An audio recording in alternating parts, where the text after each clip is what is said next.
So I've been with Ionic now since the start of February last year. So just a bit over 18 months. So just before COVID-19 reared its head, I joined Ionic. Initially, I joined Ionic as a project manager for the Makuutu Rare Earths project. Came on board, it was a small company, very focused on just move Makuutu along, get a scoping study completed. I think we navigated all the challenges we navigated a lot of the challenges last year with COVID-19. And so through that, I was then promoted to CEO in June of last year. And then towards the end of the year, was promoted to managing director. We had a change of board. And I've been in the role since December of last year. Fantastic. And how's it been? How's it been? I think it's been a tempestuous time over the last year. Yeah, look, it's been very challenging trying to deliver a project internationally via remote. We've had to be very reliant upon our partners, service providers, consultants. We've had to adopt and get very familiar and comfortable with using Zoom and Microsoft Teams and all those sort of things to be able to work through the programs to move the project along.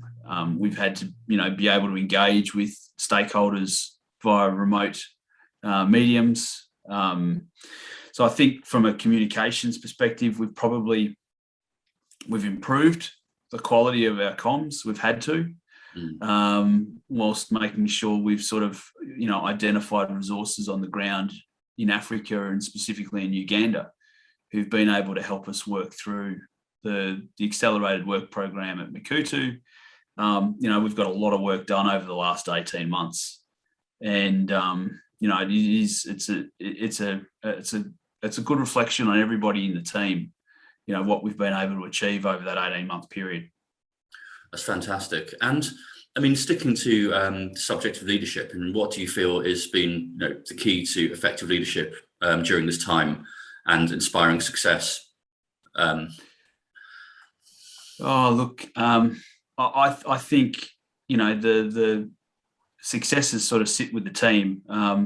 We've, as a group, had a fairly good understanding of the work that was required and the schedule and the timeline, and the individual work programs that needed to be completed at certain points to be able to get to, the milestones, or to, the certain work programs that needed to be completed in order for us to achieve those milestones. So, we've had to work together. We've had to, be very honest about the way in which we schedule activity. I think in some instances we've probably had to parallel path various work programs that we'd normally do sequentially, and I think that's purely as a hedge on the schedule. The work that we've achieved over the last 18 months, and hopefully the work we achieve over the next 12 months is going to be a reflection of our ability to understand the overall schedule of the project, understand the critical path, the activities that must be progressed, and where we have the opportunity to, I suppose, do more work to accelerate the project at various times and take those opportunities. I think we have been, a bit bullish with some of the work programs at the project, which has enabled us to get ahead of schedule at times. And I think we've just tried to, as a team, work to the strengths of the team, utilise resources on the ground in Uganda and Africa, to try and sort of speed up as best we can, get as much work done as we can. And, I think we've also all pulled in the same direction, which has been, makes it easier when everybody's pulling in the same direction. So for sure. From a team perspective, a cohesive team, we've had a pretty good sort of understanding of the work that was required, and we've just got about getting it done. So what we'll do now, we'll move a bit more onto Ionic in particular, expand more on Makuutu and the state of the industry, the state of things. So in your words, could you give me an overview of Ionic, its operations and backgrounds and development of the project over the past 18 months? I mean, what does it do? What rare earths are present at the project? Yeah, let's go from there. Okay, so Ionic, back in August of 2019 acquired a 20% interest in the Makuutu project. We, as Ionic, are earning into the project. We're funding the development, all of the technical work program, the studies, all of the work that's required for the tenements to be converted from exploration tenements to ultimately a mining lease, and then a mining operation. So over the last 18 months, while I've been involved, but 2 years, the company's been solely focused on advancing the project, getting the work program completed to de-risk the project and move to the next level of investment. Ionic is focused on developing a large ionic adsorption clay in Uganda. Ionic adsorption clays are a type of rare earth mineralisation that's very rare outside of southern China and Southeast Asia. Outside of southern China and Southeast Asia, there's less than a handful of these deposits known globally. And when it comes to a deposit, an ionic adsorption clay deposit the size of Makuutu, there's ourselves, there's another one in Brazil, there's a small one in Chile, and potentially a few popping up here in Australia. We'll wait and see if they are true ionic adsorption clays, but the reality is they're very, very rare deposits. They're very valuable deposits because they produce a mix of all of the rare earths that are required for the different technical widgets, gadgets, in order to facilitate carbon neutrality, permanent magnets that go into EVs, or the permanent magnets that go into offshore wind turbines. They're the ingredients that make 5G technology possible. Communications, lasers. There's a number of uses and applications in military as well. So they're very high-end applications that realistically you can't develop them without rare earths. And up until this point in time, all of the heavy rare earths, basically about 95 to 98% of the world's heavy rare earth supply comes out of China. So they have a substantial monopoly on this. They have immense control on the rare earth market. And I think the events of the last 18 months with COVID has probably indicated the fragility of the global supply chain, and probably pushed a lot of countries towards seeking independence in supply chain. Back in 2011, there were initial studies on critical rare earths, supply chains, the dominance of China, and I think it was brought to a head back then. Over the last 10 years, there really hasn't been anything done in the rare earth space to change that strength of the Chinese control on the rare earth market. I think things have changed a lot in the last 2 years, and really accelerated over COVID. Now, the world is actively looking at seeking new sources and supply chains for rare earths, because these rare earths are going to be extremely important in the world's push to become, carbon neutral. That's great. And just quickly, in terms of development, in terms of the overall scale, where are you at with Makuutu at the moment? I mean, when could you envisage the Makuutu project being ready to produce? So where we are, we've completed a scoping study earlier this year, which was effectively a first pass economic evaluation of what would Makuutu look like? Is it economic? How economic, and what sort of life of mine could we develop? Those results were very robust. So it's a very good project, long life. So on the back of that, we moved straight into a feasibility study. We're planning on having the feasibility study completed by, or before October next year. We want to submit a mining license straight away. We're hoping that we're in construction in 2023, and ideally we're producing asset in the first half of 2024. That's the plan. So we're moving at very quick speed.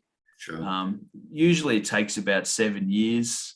I think it's probably about the industry average, best case scenario from exploration to developing an operating mine. The rate at which we're moving, it's sort of from the second half of 2019 to the first half of 2024. So we'd be moving ahead at a rate of speed. And a lot of that, I think, is due to the simplicity of the mineralisation and processing, low capital nature. And, we have worked through at a pretty aggressive rate to get this, or to move this project into production. That's fantastic. Thank you. It was just good to get a little bit of background on where you guys are at with Makuutu at the moment. But, bearing in mind where you are with development of the project, it's a little soon to be asking this question, but we can certainly touch upon it. Obviously, digitalization, automation it's a hugely topical subject in business at the moment, especially in mining. Will you be integrating kind of smart tech into the project as you develop it, or? Yeah, look, we'll assess fit for purpose technologies as we go along. I think given a lot of this project is going to be more of a logistics type of exercise, it's about materials handling, moving significant tonnages of product or of ore, processing it. I think, as far as digitalization and automation, the process is pretty simple. We'll evaluate, what we can automate in the process plant, but in automation of the plant and equipment, you also need to make sure that you have the resources available, on the ground to be able to service that plant. I think, we'll evaluate the technologies that are available to us and also the ability and the infrastructure within Uganda to be able to support that. I think probably more applicable will be, the potential to look at the way in which we manage our product, in the way in which we potentially have tracing on our product, able to track the product from leaving Uganda and ultimately then, all the way to the purchases of our product, or in fact, the tracking of our product to our own refinery. There's a number of new technologies that are available for us and to the industry at the moment. I think we'll, in all likelihood, the first module that we develop at Makuutu is probably likely to be a fairly simple fit for purpose development. And, the natural learnings that we make over that first module will probably see us replicate improvements in the second, third, fourth, and fifth module, and potentially beyond that as we ramp up the asset. So I think in the first instance, we'll probably try and keep it simple, and then look at where we can improve as we go. And this is the next question is actually something you touched upon earlier with regards to the importance of relationships, because you mentioned how over the past 18 months you've been kind of heavy, especially bearing in mind the remote nature of getting things off the ground, you've been heavily kind of reliant on the strong relationships and with key partners. Are there any kind of key partners who you feel have been kind of pivotal in supporting Ionic Rare Earths for its journey, or? Yeah, definitely. There's a lot of people who've helped us through the process over the last 18 months. collectively, as Ionic Rare Earths, our partners within Renzori Rare Metals. So Renzori Rare Metals Limited is the Ugandan private company that owns Makuutu. Ionic owns 51%. So the minority shareholders in Renzori have been tremendously beneficial or helpful in helping us and collectively working together in moving the project ahead over the last 18 months through COVID. Collectively, our partners within Renzori Rare Metals, with regards to some of our partners who've worked in the development of the project, various consultants and service providers. We've had support from, geological consultants, Benzu Minerals, who've been working with us and working with the project for probably about 6 years, I think. So tremendous support from the team at Benzu Minerals.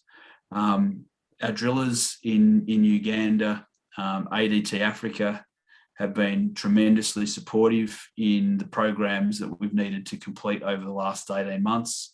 We've had a couple of stop-starts with regards to drill programs in Uganda where we've got going, and we've had to pull up stumps, whether it be early or halfway through due to COVID lockdowns in country.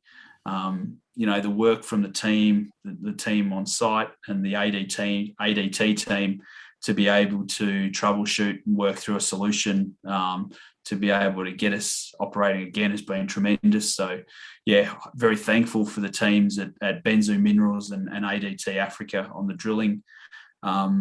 We've had good support from a number of other service providers in Uganda. A lot of work in the environmental and social impact assessment. We've used a Ugandan company called JBN Consults, who've been helping us with the environmental and social impact assessment. On the community engagement, we've been working very, very closely with a Ugandan group called Atacama Consulting, and they have helped us immensely with a lot of the community engagement work.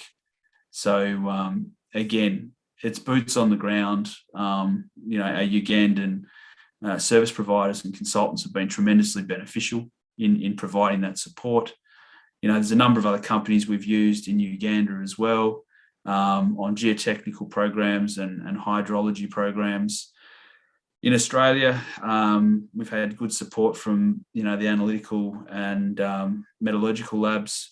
So ALS has been a great supporter for a great resource for us over that period of time, and now branching out and looking at sort of some of the other labs and met labs we're doing work with, a lot of work with ANSTO in Sydney. It's a team effort.